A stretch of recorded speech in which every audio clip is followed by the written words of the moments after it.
is NBC Palm Springs. Good evening. Thank you for joining us tonight. I'm Gino Lamont. And I'm Sarah Sanchez. You're looking at cell phone video of a group of people in off-road motor vehicles on private property, at one point vandalizing property. This is Edom Hill, the communications hub for the entire Coachella Valley. And this is where TV and radio station towers sit, but there's also equipment that belongs to the Sheriff's Department and FAA, important equipment for public safety.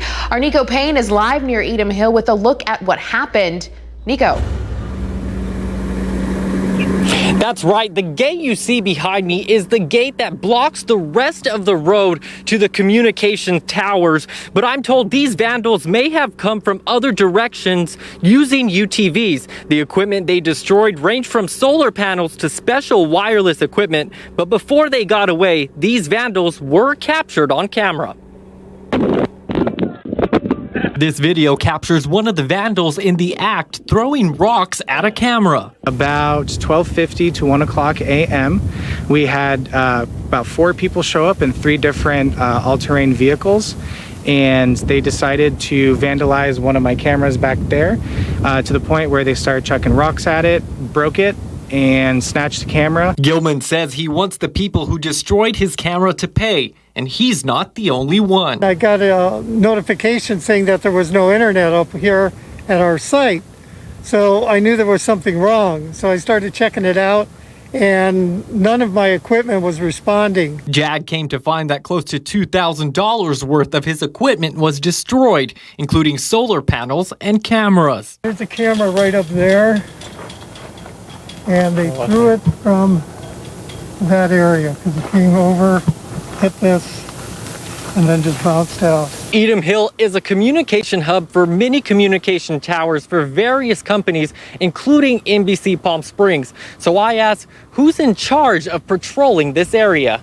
Myself and a couple other engineers work with the sheriff's station, and we all work together to try to keep this site as managed as possible. Gilman says this is not a common occurrence and shares a warning for anyone thinking of doing something similar. As soon as you actually pull off any of the main roads onto this desert sand here, you're actually trespassing. This place is being watched. The people that we have caught on camera, I've heard their friends laughing in the background saying, ha ha ha, they're watching you and you're gonna get caught.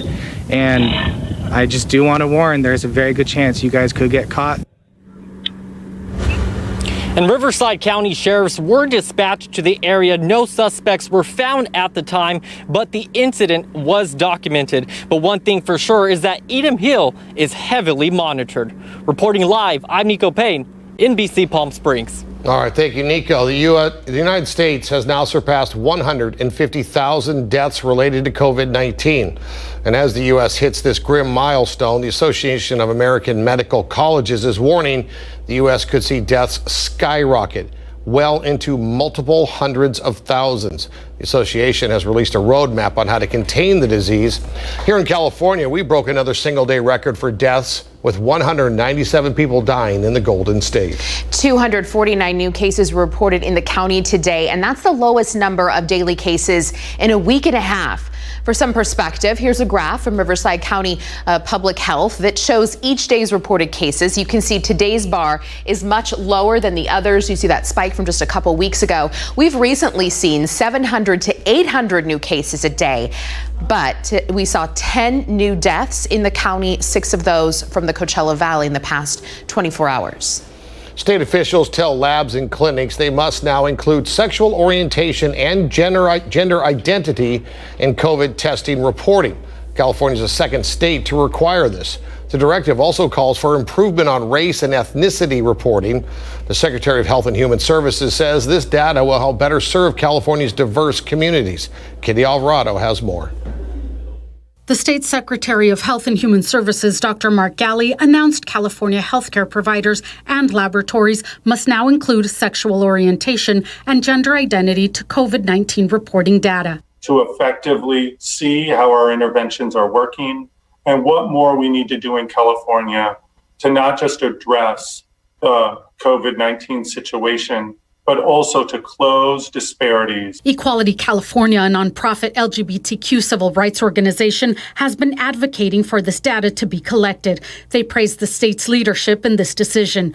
Palm Springs Mayor Jeff Coors, who used to run the nonprofit, says this is an important step in addressing the needs of the LGBTQ community. It's like trying to address COVID to a community with your hands tied behind your back. You don't have the information to do the work that's necessary. It's estimated that 40% of Palm Springs residents identify as LGBTQ. Coors says other issues disproportionately affect this community that make it more vulnerable to the virus. We know that LGBT people, especially LGBT youth, are a way larger percentage. That's a real concern when it comes to COVID. We know they're more likely to be smokers, more likely to have HIV. He says ultimately the collection of this data will help the state better target and fight this virus. LGBT people make up every community. There's a lot of intersectionality, and we desperately need to work together to advance equality and justice for everyone. Kitty Alvarado, NBC Palm Springs. Coronavirus coverage brought to you by East Valley COVID-19 testing site, serving residents of eastern Coachella Valley. All right, taking a live look outside, courtesy of our Agua Caliente Casino. Cam, let's check in with Chief Meteorologist Mike Everett, standing by with that AccuWeather forecast. Hey, Mike. Hey, Gina, we got some high pressure building across the southwest. In fact, very easy to identify on Futurecast here. I beseech you to find any cloud cover anywhere around the southwest. Even the monsoonal flow that we've been tracking for most of the month of July in Arizona and New Mexico, absent. In fact, all of that cloud cover and moisture being pushed off into the Pacific, and anything that's happening to our northwest is going well up and over us. You know what that means. We are getting ready for some hot heat. In fact, we've got some watches and warnings to tell you about in a moment. The good news is today fell slightly short of expectations. We were expecting to be in the 110s today. Got a bit of a reprieve courtesy of some dry air overnight. It only kept us at the 111 range. Still tracking some winds that are coming in lightly from the south-southeast. About another hour or so, they'll make that switch around towards the northwest. Give us a little bit of ventilation tonight, and it's dry out there as well, about 10%. So let's talk about the future. Nothing happening on radar right now, but when I push the magic button, lots of color. In fact, lots of upgrades here. Coachella Valley has now been upgraded to an excessive heat warning. You remember this time yesterday, it was just a watch. Well, now it's starting to come into focus, and when you see the numbers in a moment, you'll understand. That'll be in place Thursday, Friday, and Saturday. I'll give you some more details coming up. The new development now is off towards our west, a heat advisory in place. Many spots in the Inland Empire will see some low 100s Thursday, Friday, and Saturday as well. I'll give you those details coming up. Next 3 days brought to you by Comfort Air. Hot on Thursday, wow on Friday, and then we'll cool it slightly on Saturday and see what we can do about getting those overnights regulated as well. I'll give you all the details, and we're going to talk records, and I'm going to ruffle some feathers coming up. All right, thank you, Mike. Well, we've seen a lot of developments across the Coachella Valley stall or disappear completely because of the downturn in the economy, but a project getting some buzz today is a high-profile name attached to it, and it may have some legs. Daytona Everett here in studio with a look at who and what this project will involve. Daytona. Gino, the location is Porcupine Creek. It's hosted presidents, professional athletes, and celebrities. The name attached to it, Larry Ellison, billionaire co-founder of the technology firm Oracle. He's responsible for building up the Indian Wells Tennis Garden into one of the premier tennis venues in the entire world. And now, this. Introducing Porcupine Creek Retreat, the desert's newest proposal. Owners want to reposition the private enclave to a, quote, 6-star exclusive guest experience, so we went to check it out. The property is obviously completely private, so this is the closest we could get to inside. While they didn't allow us on property, they do have something on their website. This is the site plan, and you can enlarge it to see what the property is going to look like after construction. A few of the plans include a new restaurant, a dining deck, spa complex, and 50 units for the exclusive guests. This is an aerial view of what Porcupine Creek looks like right now. The property has historically been a vacation destination for Oracle chairman Larry Ellison, his family, and his guests. It's been a home quarters during the Indian Wells tennis tournament. The tennis gardens are also owned by Ellison. Porcupine Creek has been a golf paradise for sitting presidents like Obama, and most recently, a campaign fundraising site for President Trump. If the proposal passes, the 230 acres would be upgraded to cater to high-end health and wellness enthusiasts. And while the road might be long to get there, owners say the retreat could put Rancho Mirage on the map in a time where they need it most. The city and the owners both declined interviews, but say nothing is set in stone until the environmental impact report has been completed. The website says public comment and hearings could come in early 2021. For NBC Palm Springs, I'm Daytona Everett. Cathedral City is looking at the possibility of phasing out short-term vacation rentals over the next 2 years. City Council says the phase-out is needed to restore the quality of life in residential neighborhoods. Right now, the city has a moratorium on all new short-term vacation rental permits. Council takes this up again August 26th.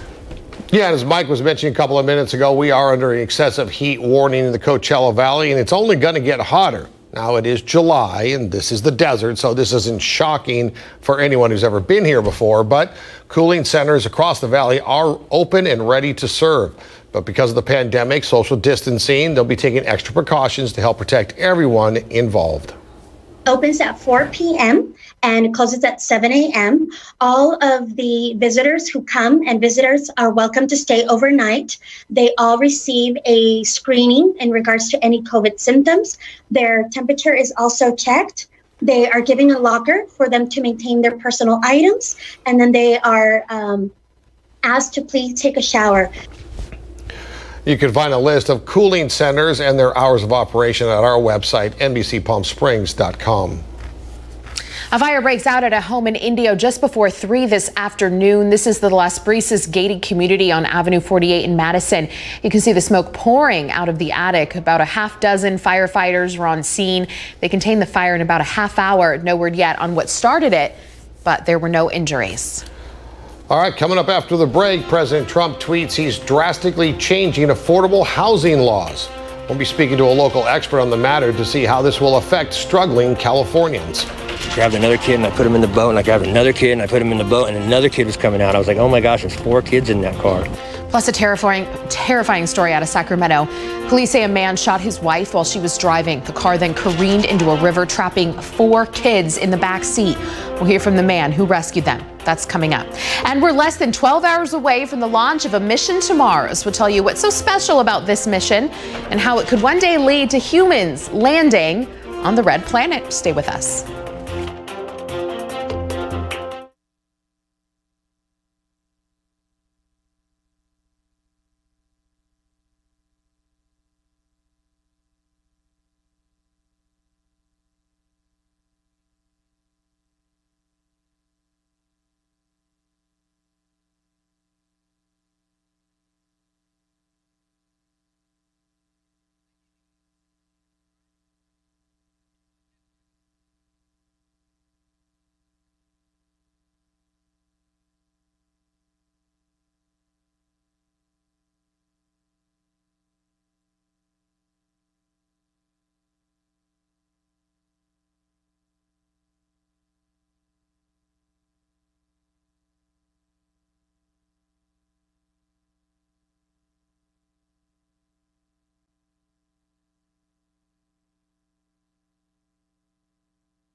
A California man is under arrest, accused of fatally shooting his partner while she was driving. Even worse, 4 kids were in the back seat. After the man shot at the woman, the car went into the Sacramento River. A fisherman sprang into action to get the children out. Emily Maher reports.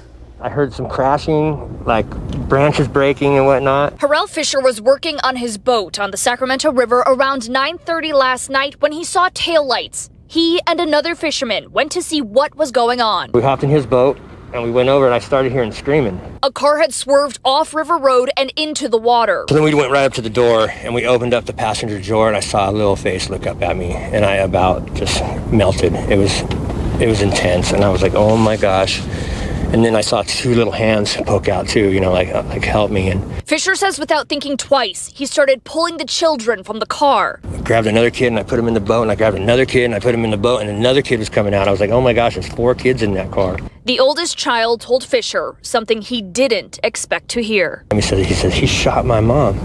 I said, what? What'd you say? He said, he shot my mom.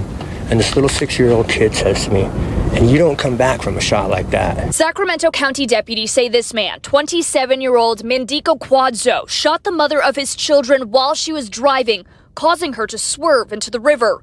The couple's 3 children and another child were in the back seat. We couldn't find a pulse. And when he tried to lift her up, she was just covered in blood. She died at the scene. Quadzo was arrested and charged with murder. I don't want anyone to ever see that or have to go through that. As deputies scoured the river today for any evidence left behind, Harrell Fisher watched from his boat. I thank God for keeping me and John safe and for keeping, I pray for the dude too, the guy that, did all this. I prayed for him too. Emily Mayer reporting. The widespread use of masks are making it difficult for facial recognition software to identify people. Facial recognition systems work by linking measurements and facial features to a database. And of course, a mask keeps key details, under wraps. The National Institute of Standards and Technology is now working on facial recognition algorithms to identify masked people. Best Buy says it's going to close its stores on Thanksgiving Day as well. It's following the steps of Dick's Sporting Goods, Target, Walmart, all who have announced plans to not open on Thanksgiving Day. Best Buy says it plans to offer its deals of the season earlier than ever before. Coming up after the break, we've got lots more for you, but first, let's check in with Mike, who's at the Big Green Wall. Mike. Gina, we're getting ready for a heat wave this weekend, but nothing like it was 25 years ago today. We got some numbers to talk about and some potential records when we come back.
Welcome back, bringing you back with a gorgeous live look courtesy of our Walter Clark 111 cam. Some traffic moving up and down 111 there, some beautiful blue skies, and not seeing a whole lot of palm tree movement tonight. We will see those winds pick up later tonight once the atmosphere gets a chance to cool. Here's what we did today. 111. It's still 4 degrees above average, but not as high as the 115 that we were expecting today. We'll take that blessing. 123 is the record for today's date, which leads me to a kerfuffle that we're about to have. 76 in the overnights there got us 2 degrees below average. As long as we can continue to do that, it's not so bad out there. The low record for today's date, 60 back in 1991. So let's do this. I've been getting lots of copies of this Desert Sun headline from exactly 25 years ago today, stating in very bold letters that the temperature was 128 degrees.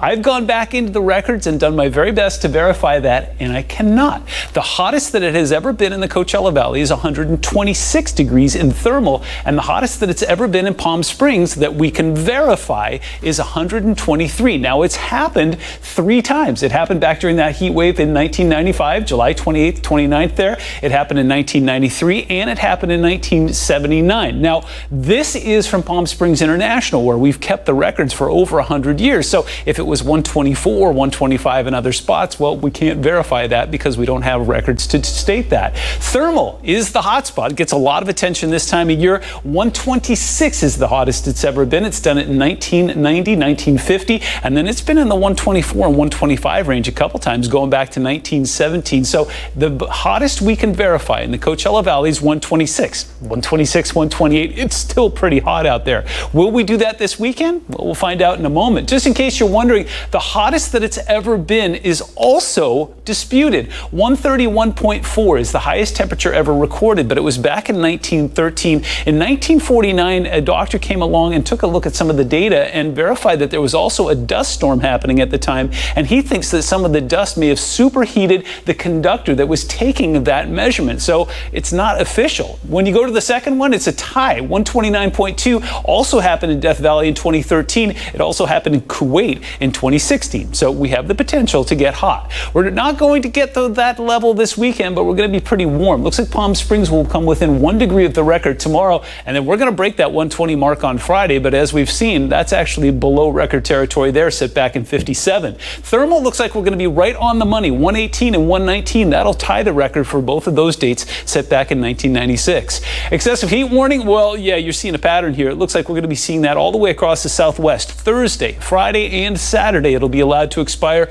And the new addition is the heat advisory for all the inland areas. The only place it'll be remotely cool will be right along the coast, where the marine layer will keep them regulated. Dew points will be regulated. It looks like if you're using an evaporative cooler, you'll do just fine. We're seeing some cooling along the coast right now, upper 60s, lower 70s, 111 here, 114 in Havasu's our hot spot, and closer to home, 108 in Desert Hot Springs, and 96 in the Yucca Valley, and a refreshing 79 up in Big Bear. Wind hasn't made the switch yet. It will this evening and switch around and get us to about 20, 25 miles an hour and give us some ventilation. Goodness knows we need it. It'll still be 95 late tonight. We'll start in the low 80s tomorrow, and boom, here comes the heat. Looks like we'll get to 118 in Palm Springs, 119 in Indio, 107 in Joshua Tree, and some mid-80s in Big Bear. Excessive heat stays with us through the weekend. Your Comfort Air 7-day forecast shows us hot for the beginning of next week, but it looks like the first days of August will take us back to 111 next Wednesday.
Joining us now is Heather Vicona. She's the president and CEO of a local nonprofit called Lift to Rise. Heather, thanks for being here. We wanted to bring you on tonight to discuss President Trump's announcement this morning where he tweeted, and I'm quoting here, "I am happy to inform all the people living their suburban lifestyle dream that you will no longer be bothered or financially hurt by having low-income housing built in your neighborhood."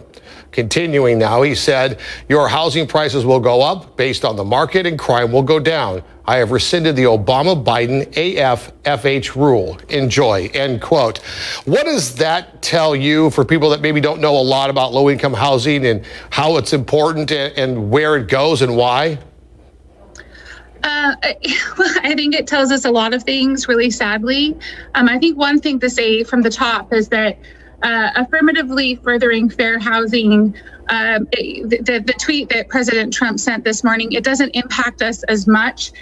In the state of California, Assemblymember Santiago enacted or co-authored AB 686, which was signed into law in September of 2018.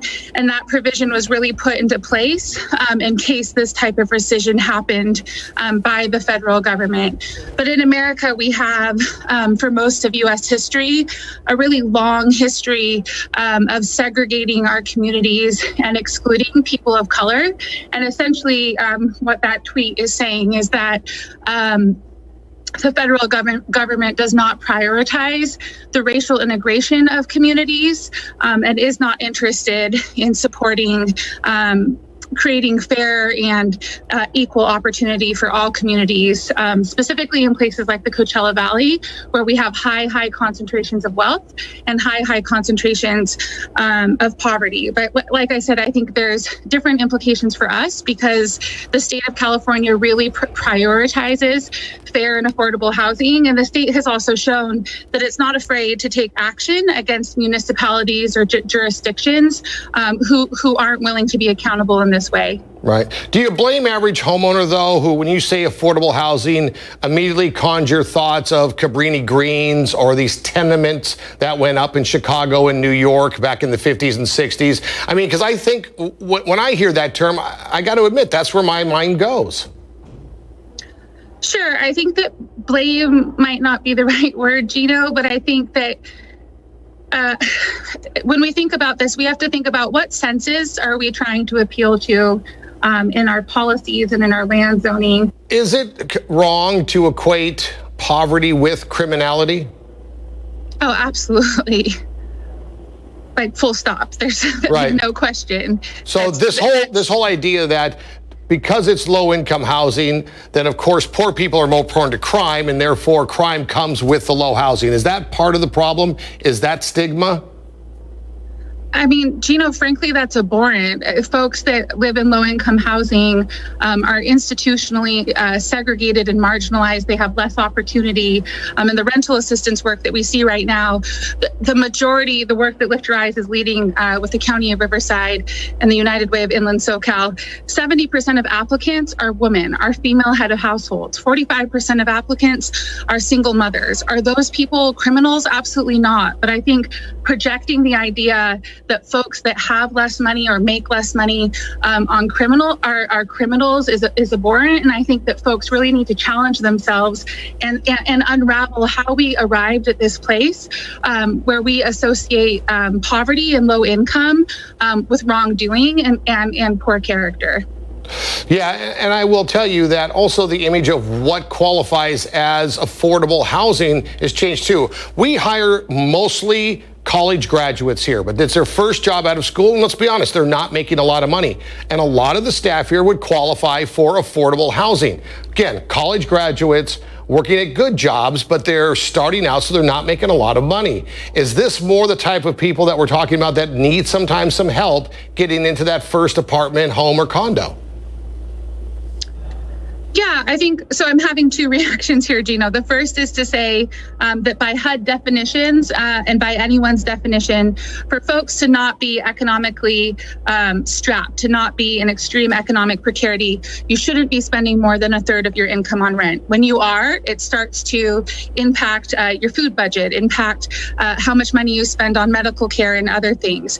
And so by and large, 2 out of 3 renters in the Coachella Valley, they're housing cost burdened. So that means that they're having to make trade-offs and frankly are palpably stressed out about how to stay in your home. So yes, this impacts a large portion of people, but I would really strongly push back on like any classification of those types of people. What we know is that hardworking, low-income folks are working their socks off, and Gino, those are the people that right now are working on the front lines, that are keeping us all alive in grocery store jobs and other jobs that don't necessarily pay a living wage, even like the good jobs that you're talking about, the folks that work for you. So yes, this is a problem that faces so many folks, but this gets back at the tweet that you mentioned. When we think about land use and zoning and policy, these things have an impact on everyone, and everyone is better off when our communities are integrated. But these things are intended, this type of communication is intended to scare people. And you sort of referenced that. Are people thinking of big, scary, affordable housing developments? Are they thinking of crime? And that's what it's designed to do, is to appeal to people's senses of division and separating us. And I think underneath it all, that's not who we are. We're so much better than that. All right, Heather Vicona, thanks for educating us tonight. I appreciate it. Thank you, Gino. The governor of Oregon says the feds are leaving Portland coming up. The Department of Homeland Security says they're staying put. So what's really going on? We'll take a look after the break. And a GOP congressman is diagnosed with COVID-19, but just yesterday, he was spotted maskless near an important member of the Trump administration. And we'll have the latest on train derailment, this one in Arizona that sparked a fire and a bridge collapse. Stay with us.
Confusion tonight in Oregon. The governor says the White House has agreed to withdraw federal officers from Portland, but the acting Department of Homeland Security secretary suggests those officers are staying until it's assured the courthouse and other federal properties would not be attacked. Governor Kate Brown says the Trump administration had agreed to a phased withdrawal of officers tomorrow. There have been more than 50 days straight of protests in Portland. A viral video of undercover New York City police officers arresting a protester ignites questions about police procedures. This all happened last night. Now, the video shows officers grabbing 18-year-old Nikki Stone while she and other demonstrators participated in a 24-hour protest. You can see the officers forcing her into the back of an unmarked vehicle just before it takes off. The 18-year-old was reportedly wanted for damaging police cameras. Stone was one of 12 people arrested. She was later released, and it's not clear if she'll be charged. A Republican Texas lawmaker who often chooses not to wear a mask has tested positive now for coronavirus. Now he's suggesting wearing a mask, probably exposed him to the virus. Jeremy Diamond reports. Well, Mr. Speaker, a Republican congressman who has repeatedly refused to wear a mask now testing positive for coronavirus, hours before he was scheduled to join President Trump on Air Force One. I didn't have any of the symptoms that you see listed for the coronavirus. Texas Congressman Louis Gohmert spotted on Capitol Hill just yesterday, maskless, walking near Attorney General Bill Barr, getting his diagnosis at the White House this morning. But Gohmert didn't immediately isolate himself. Instead, he returned to his congressional office to tell his staff in person. Some members of Gohmert's staff telling Politico the congressman would berate them for wearing masks and wanted every member of his staff in the office to show what reopening looked like. Democrats slamming his conduct. I'm concerned about the irresponsible behavior of many of the Republicans who have chosen to consistently flout well-established public health guidance. Gohmert isn't owning up to the role his defiance of CDC guidelines may have played in him contracting the virus. Instead, he's blaming mask wearing without any evidence. In the last week or two, I have worn a mask more than I have in the whole last 4 months. I can't help but wonder if by keeping a mask on and keeping it in place that if I might have put some germs, some of the virus onto the mask and breathed it in. I don't know. As for President Trump, he's inched away from his anti-mask stance recently, but he is still focused on promoting a drug scientists overwhelmingly agree is an ineffective coronavirus treatment. This virus has a cure. It is called hydroxychloroquine, zinc, and Zitromax. After retweeting a video of a fringe doctor making bogus claims about hydroxychloroquine, Trump is sticking by his praise. There was a woman who was spectacular in her statements about it. Even after she was exposed for making bizarre claims about alien DNA and sex with demons. I think she made sense, but I know nothing about it. I just saw her on, making a statement with very respected doctors. And the president isn't just watching the videos. Vice President Mike Pence meeting with the group the doctor belongs to, branded as America's frontline doctors and propped up by the Tea Party, at the White House just yesterday to discuss hydroxychloroquine. There's no evidence those doctors are treating patients on the front lines of the pandemic. Dr. Anthony Fauci once again reminding the public hydroxychloroquine does not work. But right now, today, the cumulative scientific data that has been put together and done over a number of different studies has shown no efficacy. That was Jeremy Diamond reporting. With fewer than 100 days until the election, presumptive Democratic nominee Joe Biden says he's going to choose his running mate next week. Biden has said he would choose a female running mate and has faced pressure from the Democratic Party to choose a woman of color. There was renewed speculation that Biden is in fact going to choose Senator Kamala Harris after he was photographed holding handwritten notes with her name on the set of talking points at the very top of the page. A train derailment and fire triggers a partial bridge collapse in Tempe, Arizona. This is happening over Tempe Town Lake. The train was carrying a load of lumber. That bridge, of course, is now out of operation. Right now, the cause of the fire is under investigation. The integrity of the remaining parts of the bridge are being inspected. We can tell you no one was hurt.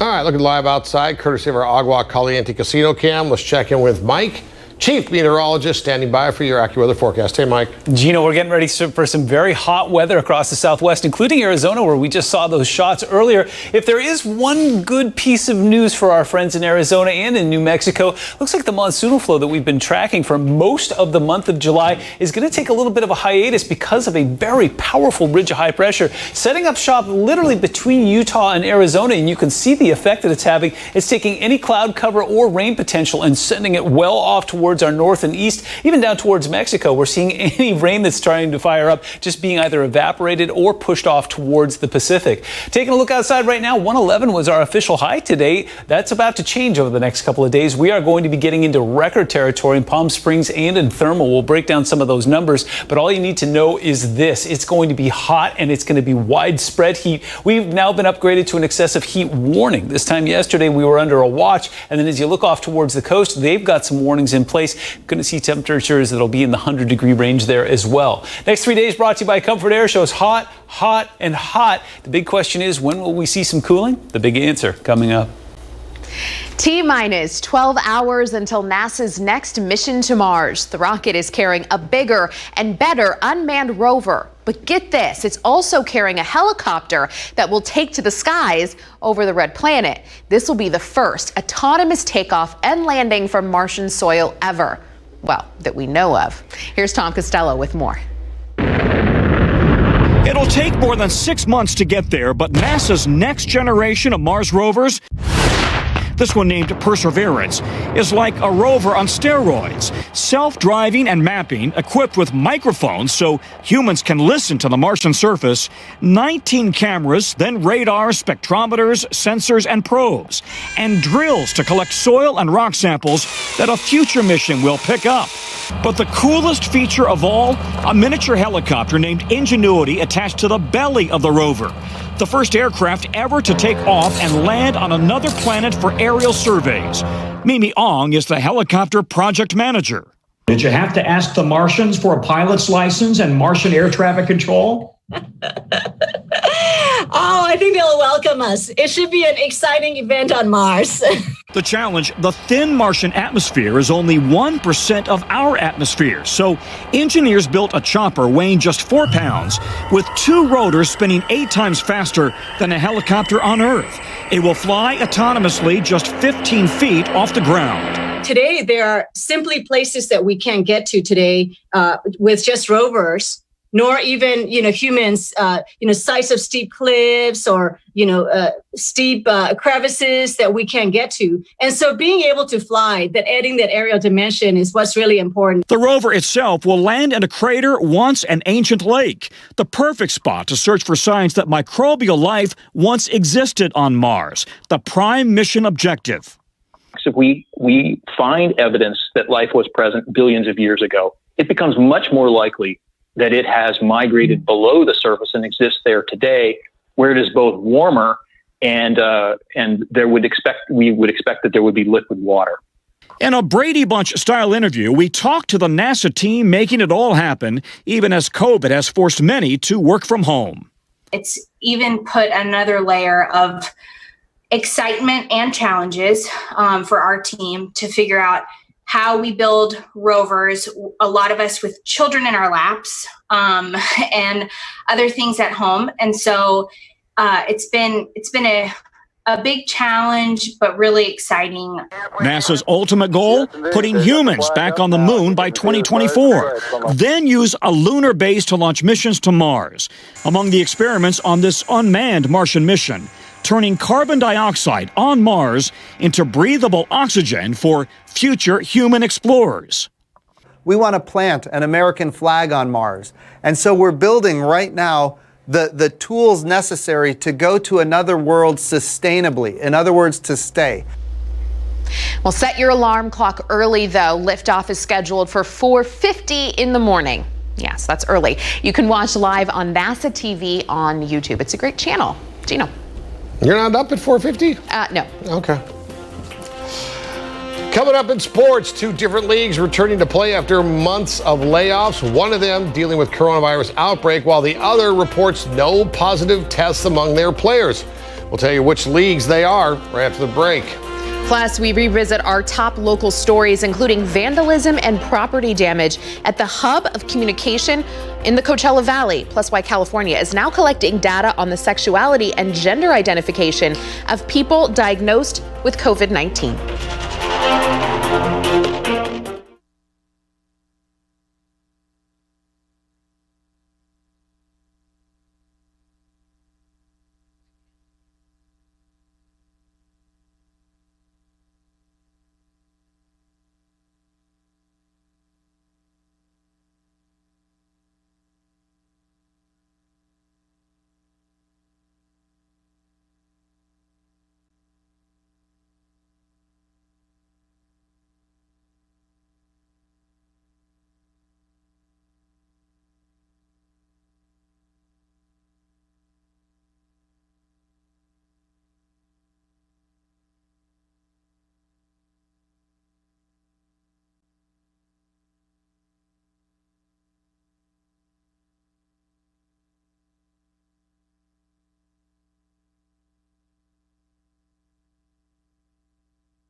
All right, welcome back. Time for a check on our NBC Palm Springs sports headlines.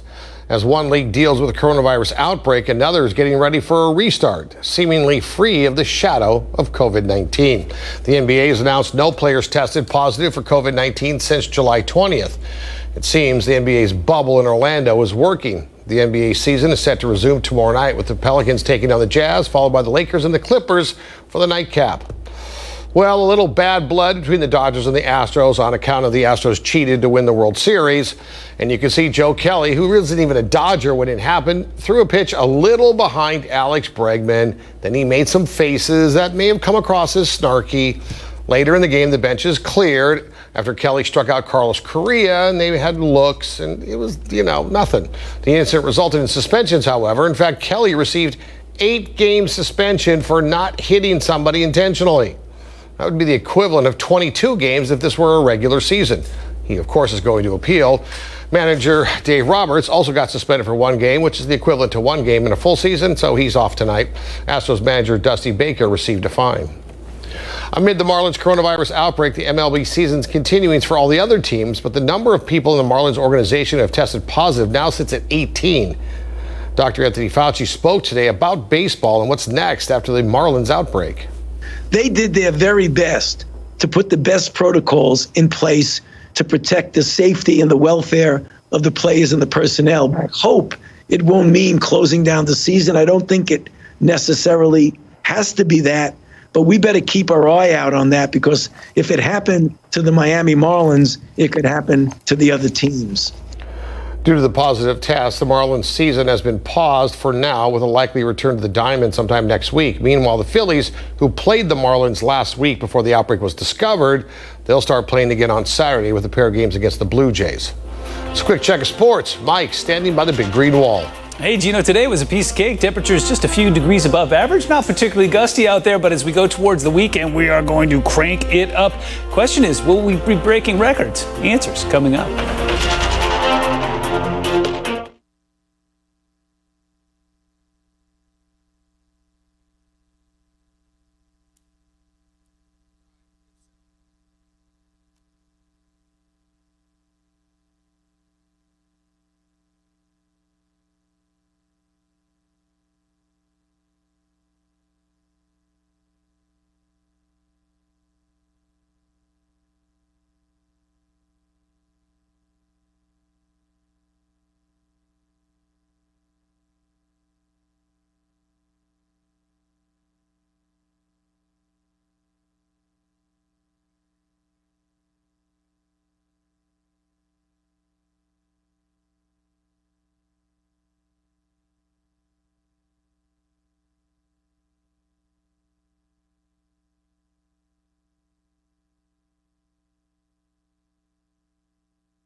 Welcome back. Well, there's that saying, there's the calm before the storm. Or there's also the, relative not hot before it gets really hot. I'm working on that phrase. I'll get back to you.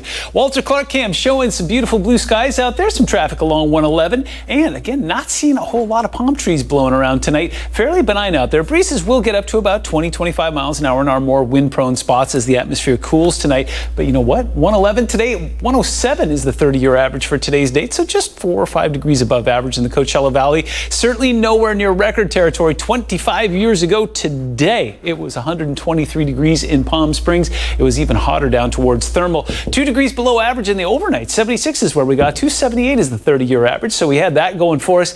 That will change this weekend. Palm Springs looks like we're going to get into the upper 110s starting tomorrow. We will brush that 120 mark on Friday. 122 is the record, so it doesn't look like we'll break any records there. And Thermal will be right on the edge. 118 on Thursday becomes 119 on Friday, which, by the way, is the record for both of those dates. So we'll see if we can keep that in place. Just in case you're wondering, the hottest it's ever been on the planet Earth is 131 degrees back in July 1913 in a place that's appropriately called Furnace Creek Ranch in Death Valley. Now, it's disputed. There was a dust storm at the time, so they're kind of wondering if maybe the equipment was a little bit on the fritz. Meanwhile, if that's not disputed, then the second place is 129.2, which has been twice, Death Valley and in Kuwait. So at least we got that going for us. We're not going to be that hot. Excessive heat warnings in place Thursday, Friday, and Saturday for the Coachella Valley, and heat advisories in place for the Inland Empire as well. Low 100s there. The only place that it'll be really cool is above 5,000 feet in the mountains or right at the immediate coast. So if you want to make some plans this weekend, that's where to go.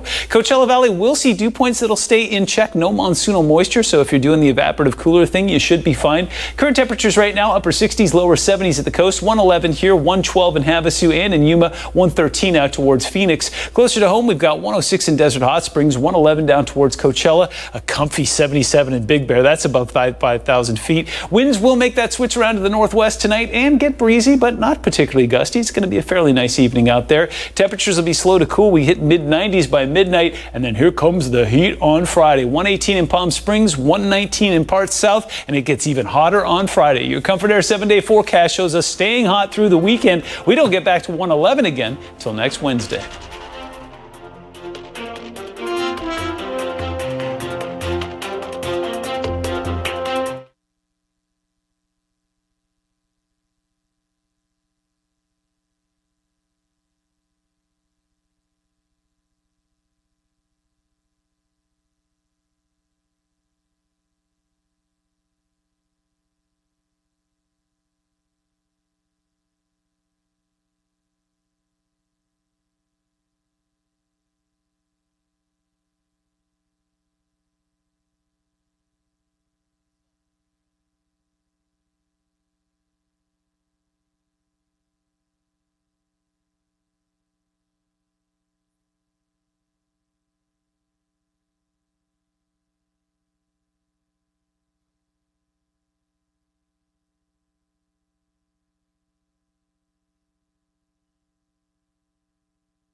Security video shows a group of people in off-road motor vehicles on private property and at one point vandalizing that property. This is up on Edom Hill. Now, Edom Hill is a communications hub for the entire Coachella Valley. It's where TV and radio station towers sit, but it's also where the radio towers for the Sheriff's Department and the FAA, an important equipment for our public safety. We had about 4 people show up in 3 different all-terrain vehicles, and they decided to vandalize one of my cameras back there to the point where they started chucking rocks at it, broke it, and snatched the camera. This place is being watched. I just do want to warn, there's a very good chance you guys could get caught. NBC Palm Springs reached out to Riverside County Sheriff's Office to ask them about this incident, and they've yet to reply. State officials tell labs and clinics they must now include sexual orientation and gender identity in COVID testing reporting. California is the second state to now require this. The Secretary of Health and Human Services says this data will help better serve California's diverse communities. Porcupine Creek, which is set in the Magnesia Falls neighborhood of Rancho Mirage, is submitting plans to the city of Rancho Mirage to become an exclusive retreat. Now, a few of the plans include a new restaurant, dining deck, spa complex, 50 units for exclusive guests. If the proposal passes, the 230-acre estate would be upgraded to cater for high-end health and wellness enthusiasts. The website says public comment will be happening as early as 2021, but nothing is set in stone yet, and no word if they're going to let Larry Ellison, stay in the big house. We'll be back after the break.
Brighter Side of the News is brought to you by Holland RV, located off the I-10 at Washington. A Carlsbad couple definitely going to infinity and beyond in order to bring joy to their neighbors.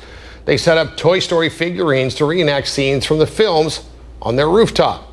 They bought a few figures and created a little scene using fishing line, and every day they create a new scene.